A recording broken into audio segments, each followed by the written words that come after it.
जिले की हर खबर सबसे पहले आप तक पहुंचाने का वादा, बस यही है एक इरादा। नमस्कार, आप देख रहे हैं पद्मेश 24/7 कृष्णा संडे के साथ। बुलेटिन की शुरुआत करते हैं हेडलाइंस से।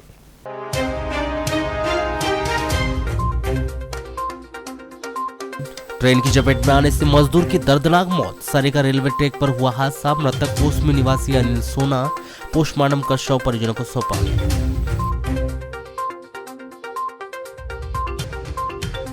छात्र छात्राएं थर्ड ईयर एग्जाम की कर रहे थे तैयारी। सेकेंड ईयर का आया रिजल्ट, छात्र छात्राएं हो गए फेल। विद्यार्थियों ने चैनल गेट बंद कर मचाया हंगामा। रिजल्ट में सुधार कर सभी बच्चों को पास किए जाने की मांग की। बाघ ने किया 2 गायों का शिकार। मामला वारासुली क्षेत्र के ग्राम झालीवाड़ा और राजीव सागर परियोजना के रेस्ट हाउस का। ग्रामीणों में दहशत व्याप्त। आंदोलित दिव्यांगों ने रैली निकालकर किया अनोखा प्रदर्शन। कलेक्टर फंड के लिए लोगों से मांगी भीख।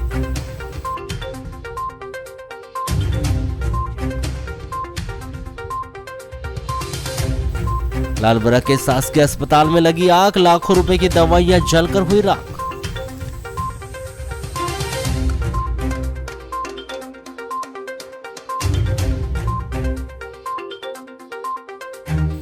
मांझी मछुआ समाज ने निकाली आक्रोश रैली। पैसा एक्ट में संशोधन किए जाने की मांग की।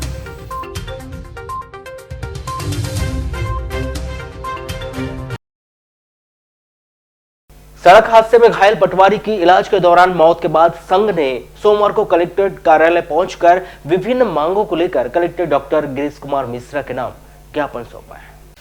इस संबंध में मध्य प्रदेश पटवारी संघ बालाघाट के अध्यक्ष अरुण बीरनवार ने बताया कि कार्यालय अनुविभागीय अधिकारी राजस्व कटंगी जिला बालाघाट के 21 नवंबर को 2022 को जारी आदेश के तहत पटवारी हेमेंद्र देशमुख को केवलारी चेक पोस्ट पर 24 नवंबर से 25 नवंबर तक खरीफ विपणन वर्ष 2022-23 में बालाघाट जिले में समर्थन मूल्य पर धान उपार्जन का कार्य किया जाना था। इस अवधि में अन्य जिलों व राज्यों के धान बालाघाट जिले में लाकर बेचने से रोकने के लिए हेमेंद्र देशमुख की ड्यूटी लगाई गई थी। Hemendra Deshmukh check post duty करके 25 नवंबर को घर लौट रहे थे, लेकिन वापस आते समय वह अज्ञात तेज रफ्तार 4 पहिया वाहन का शिकार हो गए, जिनके उपचार के दौरान 4 दिसंबर को मृत्यु हो गई। संघ की मांग है कि पटवारी साथी स्वर्गीय महेंद्र देशमुख के परिवार को 50 लाख रुपए की आर्थिक सहायता और अनुकंपा नियुक्ति प्रदान की जाए। बोझ कम करिए। और सबसे पहले तो हमारे पटवारी साथियों को जो बैरियर पे आपने ड्यूटी लगा के रखा है उससे हटाइए। पटवारी का काम नहीं है वो। आपके पास में अन्य विभाग भी है और वो खुद भी विभाग है जो देख सकता है क्या पटवारी की ड्यूटी लगाना वहाँ जरूरी है। पटवारियों को जहाँ चाहे आप वहाँ ड्यूटी लगा देते हैं। हमारी ये मांग है कि हमारा पटवारी साथी जो मृत हुआ है दुर्घटना में, उसके परिवार को जो है 50 लाख की आर्थिक सहायता दिलाई जाए। और दूसरी बात है कि उसके परिवार को जो है अनुकंपा जल्द से जल्द दिलाई जाए। ऐसा ना हो कि उसको नौकरी दिलाने में 4 से 6 साल बीत जाए। जिले के अग्रणी महाविद्यालय पीजी कॉलेज में सोमवार को उस वक्त हंगामा मच गया जब थर्ड ईयर एग्जाम की तैयारी कर रहे विद्यार्थियों का सेकेंड ईयर का रिजल्ट जारी कर उन्हें सेकेंड ईयर में फेल कर दिया गया। बताया जा रहा है कि छिंदवाड़ा विश्वविद्यालय ने सेकेंड ईयर का रिजल्ट अब तक जारी नहीं किया था। वहीं 1 वर्ष पूरे सेकेंड ईयर एग्जाम में बैठे विद्यार्थियों को थर्ड ईयर में प्रवेश देकर उनके एडमिशन फीस, एग्जाम फीस सहित अन्य फीस जमा करा दी गई थी। अभी सभी विद्यार्थी थर्ड ईयर एग्जाम की तैयारी कर रहे थे। ऐसे में अचानक छिंदवाड़ा विश्वविद्यालय ने सेकेंड ईयर का रिजल्ट जारी कर दिया, जिसमें से 80 में से 85% विद्यार्थी फेल हो गए। जहां किसी को 2 तो किसी को 3 तो किसी विद्यार्थी को महज 5 अंक प्राप्त हुए। जहां सेकेंड ईयर में फेल होने की जानकारी मिलते ही थर्ड ईयर के विद्यार्थी नाराज हो गए और उन्होंने कॉलेज गेट चैनल को बंद कर प्रदर्शन शुरू कर दिया। एनएसआई के बैनर तले किए गए इस प्रदर्शन में विद्यार्थियों ने कॉलेज प्रबंधन और विश्वविद्यालय के खिलाफ जमकर नारेबाजी की, जिसमें उन्होंने तुरंत ही रिजल्ट सुधार कर समस्त बच्चों को पास किए जाने की मांग की और अपनी इसी मांग को लेकर उन्होंने एसडीएम को ज्ञापन भी सौंपा है, जिसमें विद्यार्थियों ने जल्द से जल्द उनकी मांग पूरी न होने पर आंदोलन किए जाने की भी चेतावनी दी है।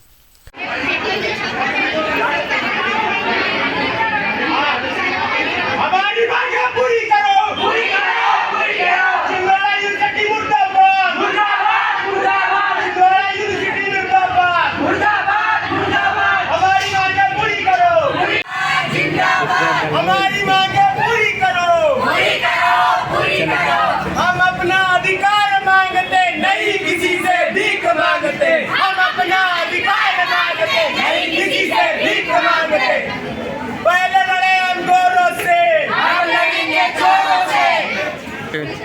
रिजल्ट की? रिजल्ट परसों के दिन आया, मतलब वो शनिवार को।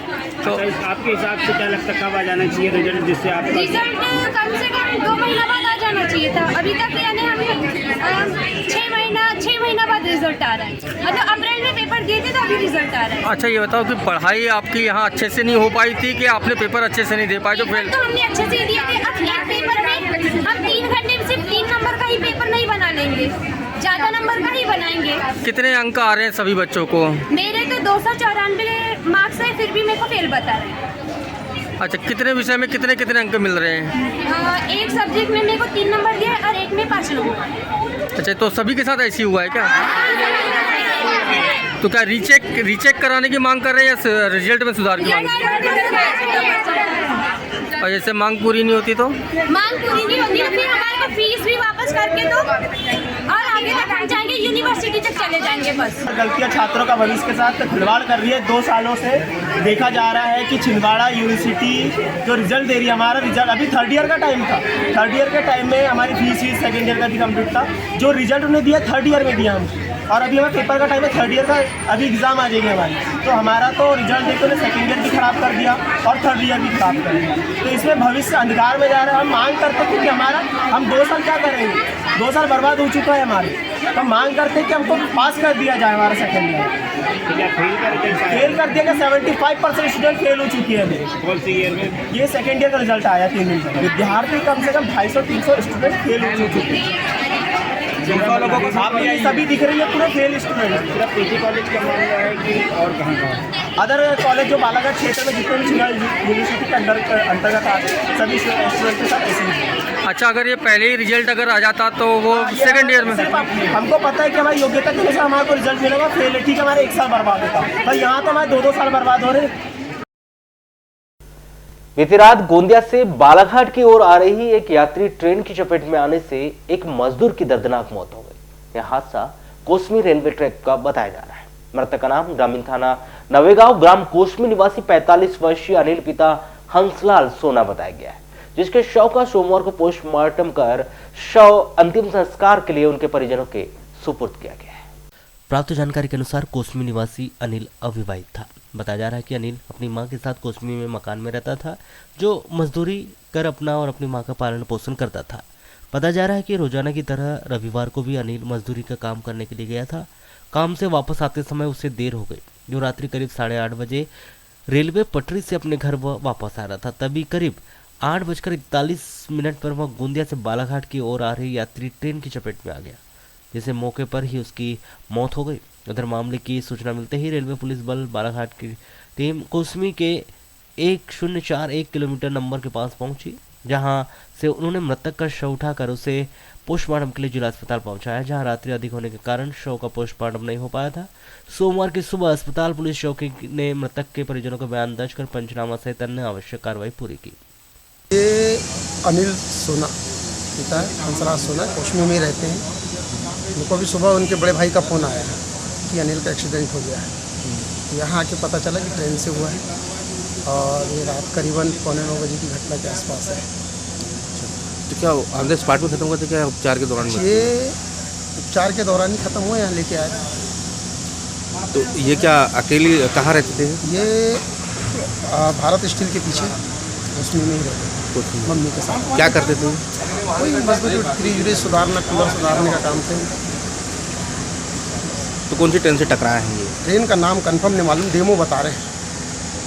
जो गोंदिया से गोंदिया से आ रही थी। किस साइड की घटना है ये बंदर झिरिया और सिग्नल के बीच की। वारासिवनी क्षेत्र अब हिंसक जंगली जानवरों का प्रकोप वहां पर काफी बढ़ गया है। हाल ही में नांदगांव में जहां एक हिंसक प्राणी ने महिला को अपना शिकार बनाया, तो वहीं अब नगर से 6 किलोमीटर दूर ग्राम पंचायत झालीवाड़ा में बीती 4 व 5 दरमियानी की रात्रि में एक बाघ ने 2 गायों का शिकार किया है। यह दोनों ही गाय अलग अलग ग्रामीणों की है, जिन्होंने अपने मवेशी के कोठे में बांधकर उन्हें रखा हुआ था। लेकिन इस तरह ग्राम में बाघ की आमद होने से ग्रामवासी काफी भयभीत है। प्राप्त जानकारी के अनुसार झालीवाड़ा निवासी प्रकाश ठाकरे, जो कि राजीव सागर परियोजना के रेस्ट हाउस में चौकीदार का कार्य करता है, शाम के समय उसने अपने गाय को निजी निवास के स्थित कोठे में बांध दिया था और ठंड के कारण जल्द ही परिवार के साथ खाना खाकर वो सोने चला गया था।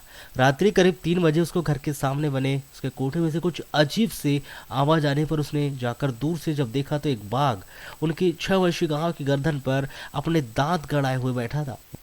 उन्होंने शोर शराबा किया तो बाघ वहां से भाग गया, जिसके बाद सुबह उनके द्वारा वन हमले को इस बात की सूचना दी गई। घटना ये गाय चिल्लाने की आवाज़ आई 5 बजे सुबह।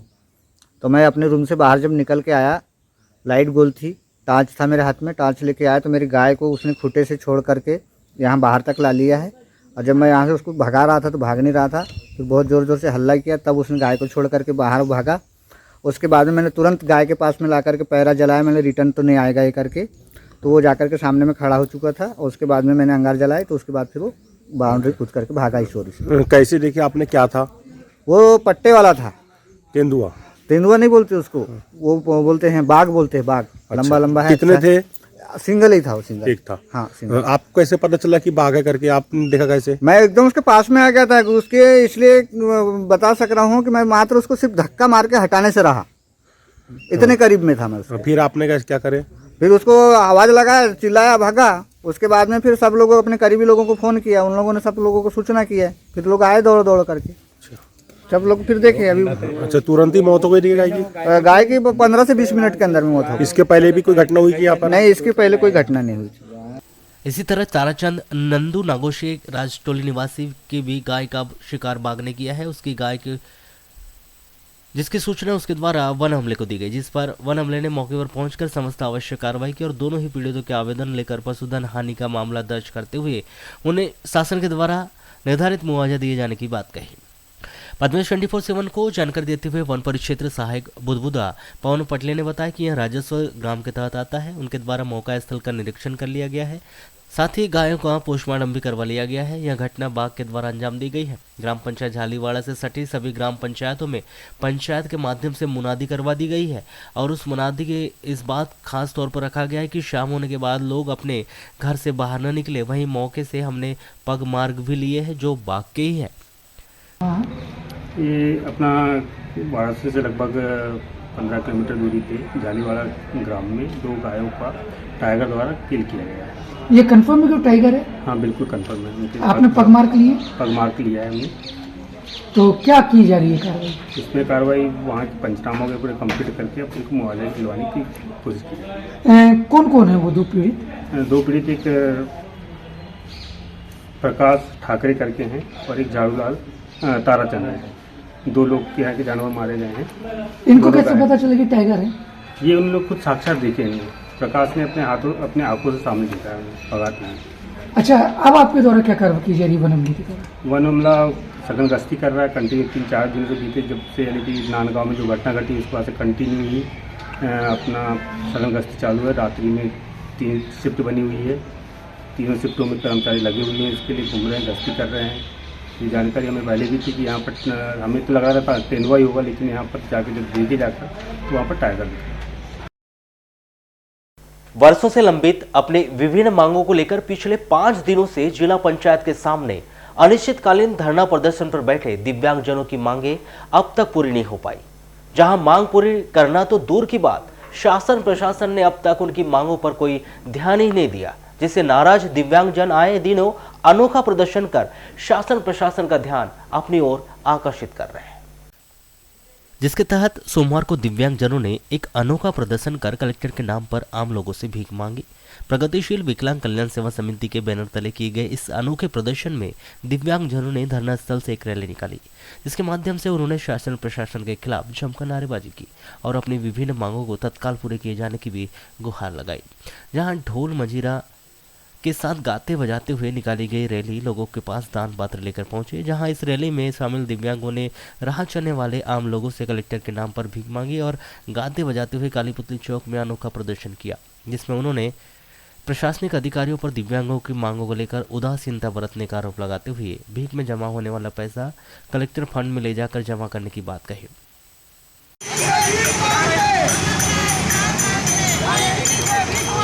हम अपना भीख दो, भीख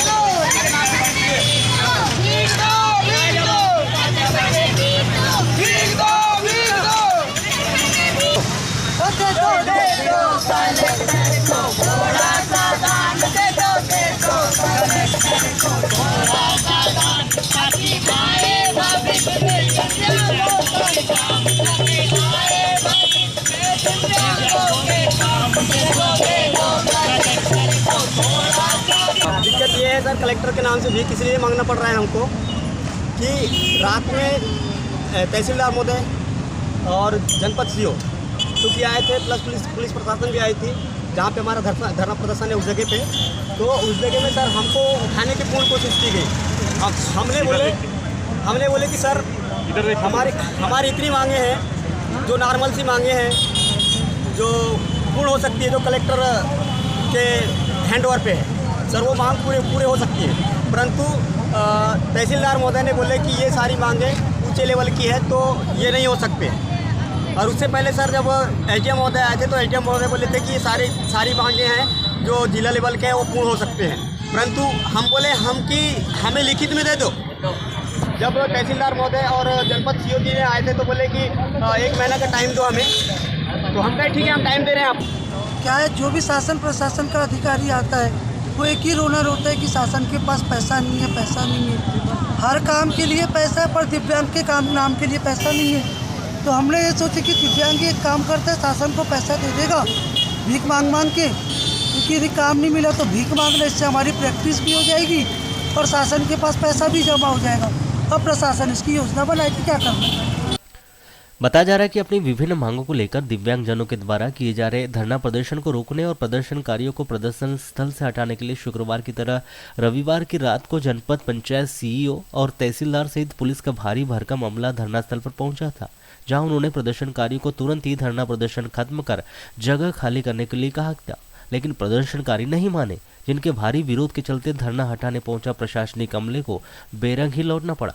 बताया जा रहा है कि इस दौरान प्रशासनिक अधिकारियों ने उनकी मांगों को पूरा करने के लिए करीब 1 माह का समय मांगा था, जिस पर प्रदर्शनकारियों ने मांग पूरा करने का आश्वासन लिखित में देने के लिए कहा, जो प्रशासनिक अधिकारी नहीं दे पाए और प्रदर्शनकारियों को धरना समाप्त करे ही बगैर उन्हें वापस लौटना पड़ा था।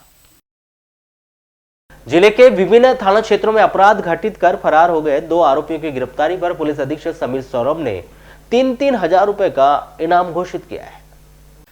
वाराणसी थाने में धारा 363, 376 2 NSC/ST एक्ट एवं पास्को में दर्ज प्रकरण में आरोपी सिकंदर देवहरे को गिरफ्तार कर न्यायालय में पेश कर दिया गया, लेकिन इस प्रकरण का मुख्य आरोपी अक्षय पिता अमरदास देवारे निवासी हुड़की टोला पिपरिया घटना दिनांक से फरार है। इस प्रकरण में आरोपी अक्षय पिता अमरदास देवारे की गिरफ्तारी के लिए हर संभव प्रयास करने के बाद भी उसकी गिरफ्तारी नहीं हो सकी। इस प्रकरण में फरार आरोपी की गिरफ्तारी के संबंध में जो कोई भी व्यक्ति सूचना देगा उसे 3000 रुपए का नगद इनाम दिया जाएगा। इसी तरह 8 मार्च 2021 को प्रार्थी नरेश कुमार सिंगन धूपे के द्वारा दर्ज कराई गई रिपोर्ट के अनुसार आरोपी हांडी हमाल उर्फ धनराज खैरवार निवासी वार्ड नंबर 31 सरेका बालाघाट के द्वारा नरेश के साथ मारपीट कर जान से मारने की धमकी दी गई थी, जिस पर थाने में धारा 294, 323, 506 के तहत प्रकरण दर्ज कर विवेचना में लिया गया। इस प्रकरण में आरोपी हांडी हमाल उर्फ धनराज खैरवार घटना दिनांक से फरार है। उसकी गिरफ्तारी के लिए हर संभव प्रयास करने के बाद भी उसकी गिरफ्तारी नहीं हो पाई। इस प्रकरण में फरार आरोपी हांडी हमाल उर्फ धनराज खैरवार की गिरफ्तारी के संबंध में जो कोई भी व्यक्ति पुष्टि सूचना देगा उसे 3000 रुपए का नगद इनाम दिया जाएगा। सूचना लिखित, मौखिक या पुलिस अधीक्षक कार्यालय के दूरभाष क्रमांक 07632 210021, पुलिस कंट्रोल रूम के दूरभाष नंबर 07632 241 800 7587605598 या थाना कोतवाली बालाघाट के दूरभाष नंबर 07632 240044 या वाराणसी थाने के दूरभाष नंबर 07633 253 036 पर दी जा सकती है। सूचना देने वाले का नाम गोपनीय रखा जाएगा। लालबरा नगर मुख्यालय स्थित सामुदायिक स्वास्थ्य केंद्र में 4 व 5 दिसंबर की दरमियानी रात करीब 2 बजे स्टोर रूम में अचानक ही आग लग गई, जिससे स्टोर रूम में रखी लाखों रुपए की दवाइयां जलकर खाक हो गई। प्राप्त जानकारी के अनुसार लालपुरा सामुदायिक केंद्र में दवाई रखने के लिए अस्पताल के पीछे 3 कमरों का निर्माण कार्य किया गया है, जिसमें स्टोर रूम में दवाइयां रखी जाती है। रविवार की रात्रि करीब 2 बजे अचानक आग लग गई, जिसकी जानकारी तत्काल ही रात्रि में ड्यूटी कर रहे नर्स व कर्मचारियों के द्वारा बीएमओ को दवाई रखने के स्टोर रूम में आग लगने की इसकी सूचना दी गई। इसके बाद बालाघाट नगर पालिका से फायर ब्रिगेड वाहन बुलाया गया, परंतु आग इतनी तेज थी कि वाहन के आते तक समस्त दवाइयां जलकर खाक हो गई और 4 घंटे की कड़ी मशक्कत के बाद आग पर काबू पाया गया। इस आगजनी में शासन के लाखों रुपए की शासकीय दवाइयां जलकर राख हो गई है। साथ ही समय में आगजनी पर काबू पाया नहीं जाता तो धीरे धीरे पूरे अस्पताल परिसर आग की लपटें फैलने से अस्पताल में भर्ती मरीज भी आग की चपेट में आ सकते थे, परंतु समय पर आग पर काबू पा लिया गया, जिससे सभी बाल बाल बच गए। वहीं आगजनी शॉर्ट सर्किट से होना बताया जा रहा है। पुलिस आगजनी स्थल पर पहुंचकर मामले की जांच में जुट चुकी है।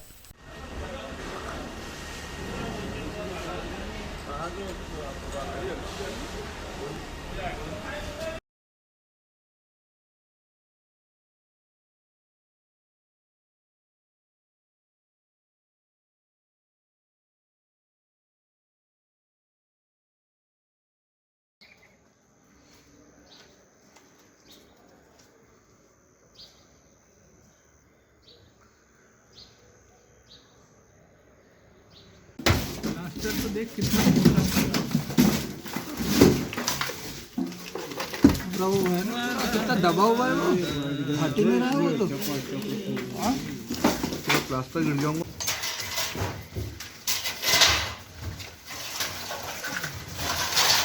समाज ही करेगा जो कुछ को नहीं रहना चाहिए।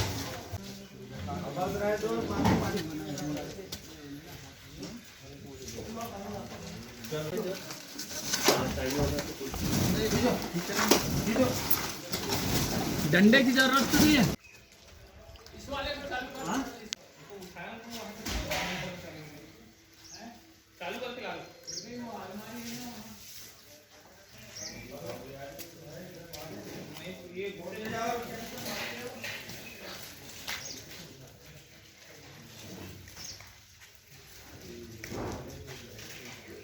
बीती रात में लगभग 2 से 2:30 बजे के आसपास अस्पताल के ड्रग स्टोर में आग लगने की सूचना प्राप्त हुई थी। जो हमारा नर्सिंग स्टाफ है उनको जैसे ही पता चला आग लगने की, उन्हें मुझे सूचना दी कि उसके बाद में पुलिस को इसकी जानकारी दी गई। पुलिस के माध्यम से फायर ब्रिगेड को बुला के अभी आग बुझाने का कार्य संपन्न हुआ है। अभी आग में काबू पाया गया है। ऐसा क्या रखा हुआ था स्टोर रूम में यहाँ पे? जैसे ये ड्रग स्टोर है तो इसमें अस्पताल की सारी प्रकार की दवाइयाँ, कुछ IV स्टैंड इंस्ट्रूमेंट रखे हुए थे। तो कितने रूमों में अंगार लगी है? 3 रूम में अंगार लगी हुई थी। तो 3 रूम में दवाई रखी हुई थी? 3 रूम जो है उसमें अस्पताल का स्टोर है, ये उसमें 3 रूम में दवाइयाँ रखी। क्योंकि जो अस्पताल है उसमें जो भर्ती वार्ड रहता है वो उससे थोड़ा सा अलग है, तो जैसे ही थोड़ा लेट पता चला, तो जैसे ही स्टाफ को पता चला उन्हें तुरंत सूचित किया। तो सूचित करते ही फिर सभी फायर ब्रिगेड को बुलाया गया, 12 सेवनी और बालाघाट से, और आग पर काबू पाया गया। क्या किन कारणों से ये आग लगी थी ये इसकी जांच की जाएगी, जांच में ही पता चल पाएगा। और जो दवाइयाँ जल गई है तो तुरंत जिला स्टोर से नई दवाइयाँ तुरंत के तुरंत बुला के इस दवाइयों की आपूर्ति पूरी की जाएगी। बीती रात 9:30 से 10 बजे के करीब उत्कृष्ट विद्यालय मैदान के पास उस समय सनसनी फैल गई जब एनसीसी कैडेट्स कार्यालय के पास खड़ी एक बोलेरो कार में आग लग गई और देखते ही देखते कार पूरी तरह से आग की चपेट में आ गई। पुलिस से प्राप्त जानकारी के अनुसार उक्त बोलेरो वाहन क्रमांक MP 50C 4472 पूर्व जिला पंचायत सदस्य दुर्गेश पिता पांडुरंग बिसेन उम्र 41 वर्ष निवासी ग्राम केसलेवाड़ा वार्ड नंबर 10 का होना बताया गया कि दुर्गेश बिसेन 4 दिसंबर की रात्रि 9:30 बजे अपने परिवार के साथ उत्कृष्ट विद्यालय मैदान में मेला घूमने आए थे। उन्होंने अपना 4 पहिया वाहन मैदान के पीछे पानी टंकी के पास खड़ी की थी। मेला घूमने के बाद जब से बिसेन परिवार के साथ अपने वाहन के पास पहुंच रहे थे तो कुछ लोग आग से धधक रही उनके वाहन को बुझा रहे थे। मौके पर मौजूद स्थानीय लोगों ने और नगर पालिका के दमकल कर्मियों ने कड़ी मशक्कत के बाद आग पर काबू पाया। दुर्गेश बिसेन ने बताया कि आग बुझने के बाद गाड़ी में लोहे के सामान के अलावा कुछ नहीं बचा है। उन्होंने बताया कि आग कैसे लगी इसकी जानकारी उन्हें नहीं है। दुर्गेश बिसेन की शिकायत पर कोतवाली पुलिस ने आगजनी कायम कर आग लगने के कारणों का पता लगा रहे हैं। कोतवाली TI KS गहलोत ने चर्चा के दौरान बताया कि वाहन में आग लगने के कारण अभी भी अज्ञात है। इस मामले में पतासाजी की जा रही है।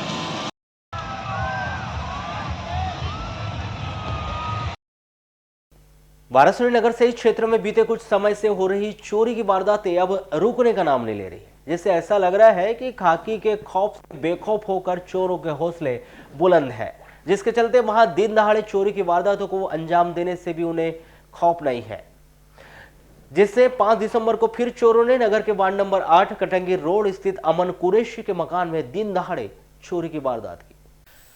प्राप्त जानकारी के अनुसार नगर के वार्ड नंबर 8 कटंगी रोड स्थित चंदोरी निवासी अमन कुरैशी की माताजी प्राइवेट स्कूल में शिक्षिका है, जो प्रतिदिन की तरह सुबह करीब 9 बजे स्कूल के लिए घर से निकल गई थी, जिसके बाद करीब 10:30 बजे अमन कुरैशी भी अपने दुकान के लिए घर से ताला लगाकर चले गए थे, जिसके बाद दोपहर 3 बजे जब स्कूल की छुट्टी हुई तब अमन कुरैशी की माताजी अपने घर वापस आई तो उन्होंने देखा कि घर का ताला टूटा हुआ दिखाई दिया और दरवाजा हल्का सा खुला था, जिसकी सूचना उन्होंने तत्काल ही अपने बेटे अमन कुरैशी को दी। घर का ताला टूटा हुआ होने पर अपने चाचा सादिक कुरैशी के साथ वह घर पहुंचा तो देखा कि ताला टूटा हुआ था और घर के अंदर का सामान पूरा बिखरा पड़ा हुआ था, जिसमें चोरों के द्वारा घर के अंदर अलमारियों का लॉकर को भी तोड़कर सोने चांदी के जेवरात एवं नकदी से चोरी कर फरार हो गए थे। स्कूल में पढ़ाती हैं, स्कूल टीचर हैं, तो वो स्कूल गई हुई थी और 9:30 बजे उनका स्कूल का टाइम था और 9:30 बजे निकल गई थी। और भतीजा जो है अमन, इसका ऑटो पार्ट्स का काम है, ठोक का कब्रस्तान कॉम्प्लेक्स में इसकी दुकान है और शॉप का काम है, तो सप्लाई वप्लाई करता है बालाघाट जिले में। ये भी अपनी दुकान 10 बजे चले जा रहा है और घर में ताला लगा के। और भाभी जब स्कूल से लौटी तब उन्होंने देखा कि ताला टूटा हुआ था, तब उन्होंने ताला टूटा देखकर बच्चे को फ़ोन किया, अमन को। अमन आया, अमन ने देखा, फिर मुझे फ़ोन किया, फिर मैं आया, फिर हम दोनों जाके अभी थाने में शिकायत करने गए थे। तो फिर टीआई साहब और सब इंस्पेक्टर साहब दोनों और उनके जो कांस्टेबल, डॉग स्क्वाड आए थे क्या? Fingerprint expert? नहीं, वो नहीं आए, अभी वो साहब आए हैं, उन्होंने देख के गए, मौके का मुआयना किए हैं, अपने उच्च अधिकारियों से बात किया है। और क्या किया गया है भैया? लगभग 14 तोले सोना गया, 15,000 रुपये कैश का। इसके अलावा कुछ और कपड़ा लगता है? नहीं, कुछ नहीं, कपड़ा लगता नहीं है, बस। लेकिन दिन दहाड़े ऐसे चोरी होने की वारदात के बारे में आप क्या बोलना चाहिए? भैया कहीं ना कहीं पुलिस प्रशासन का खौफ लोगों से ख़त्म हो गया है। हमारे द्वारा प्रयास किया जा रहा है, रात्रि में जो चोरियां हो रही थी, रात्रि की चोरियां तो अभी थम गई हैं, लेकिन कस्बा शहर और शहर के आसपास जो सुने मकान है, सुने मकान में लोगों द्वारा, चोरों द्वारा टारगेट किया जाकर अभी एक घटना हुई है। आज 10 बजे से 3 बजे के बीच में बताया गया है चंद्रसा में। एक घटना ये हुई है, पूर्व में भी एक चोरी इसी तरह की हुई थी, वो भी स्कूल चली गई थी जिसके घर में चोरी हुई थी। तो चोरों द्वारा दिन में सुने घरों को टारगेट किया जा रहा है। इसके लिए हमारे द्वारा मुखबिर तंत्र मजबूत किया जा रहा है और लगातार प्रयास किया जा रहा है कि चोरी को ट्रेस किया जाए।